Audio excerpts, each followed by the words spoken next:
महापुरुष जो भी कर्म किया करते हैं उनके कर्म हमारी तरह ही लगते हैं, लेकिन उनके कर्म और हमारे कर्म में बहुत भेद है, डिफरेंस है। देखो, हम मनुष्य जो कर्म अपने लिए करते हैं, अपनी कामना पूर्ति के लिए जो कर्म करते हैं वो कर्म है, परंतु जो दूसरों के लिए किया कर्म जाता है वो परोपकार, कल्याण, कृपा, इन सब से कहा जाता है, आदि कहा जाता है। हम लोग जो भी कर्म करते हैं उसका उद्देश्य आनंद है। हम खाना खाएं, सोएं, बोलें, हंसें, यहां तक कि रोते हैं, वो भी आनंद के लिए। आप बोलेंगे रोते हैं आनंद के लिए? हां, आप रोते भी हैं तो आनंद के लिए, क्योंकि आपको जो दुख मिल रहा है आप उसे नहीं चाहते, इसीलिए रोकर उस दुख को निकाल रहे हैं। तो क्योंकि हम मनुष्य कोई भी कर्म करते हैं वो अपने आनंद के लिए ही करते हैं, और हालांकि महापुरुष आनंद अर्थात भगवान को प्राप्त कर लेते हैं तो वो महापुरुष आनंदमय हो जाते हैं। महापुरुष कृत कृत्य हो जाते हैं।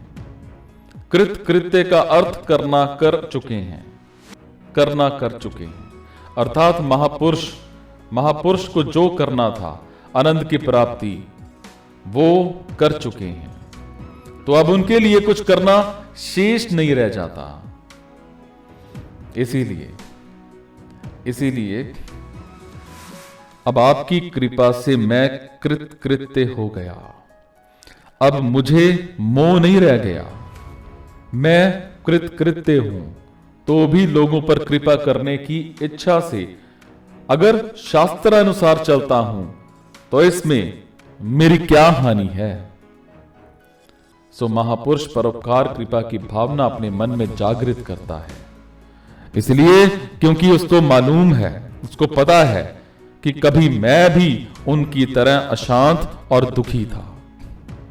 और इसी प्रकार भगवान भी सोचते हैं। भगवान ये संसार बनाने से पहले सोचे। इन सभी वेद मंत्रों में भगवान ने सोचा कि जो जीव मेरे अंदर है मैं इन्हें बाहर निकालकर कर्म फल का विधान प्रकट कर देता हूं, और मैं इनमें व्याप्त हो जाता हूं, क्योंकि ये जीव के पास इतनी शक्ति नहीं है। सो जो महापुरुष भगवान कर्म करते हैं वो दूसरों के कल्याण के लिए ही करते हैं। उनके लिए कर्म शब्द का प्रयोग नहीं करना चाहिए, क्योंकि कर्म मतलब एक्शन नहीं होता। एक्शन मतलब क्रिया होता है, और क्रिया और कर्म में बहुत भेद है। क्रिया जैसे उठना, बैठना, खाना, पीना, और कर्म मतलब खाने पीने में जो आपको अच्छा बुरा खाने के स्वाद का अनुभव होता है, एक्सपीरियंस होता है, वो कर्म है।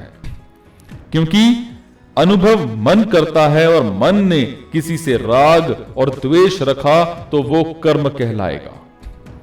अगर हम वही खाना में हमारा राग और द्वेष ना हो तो वो कर्म नहीं होगा।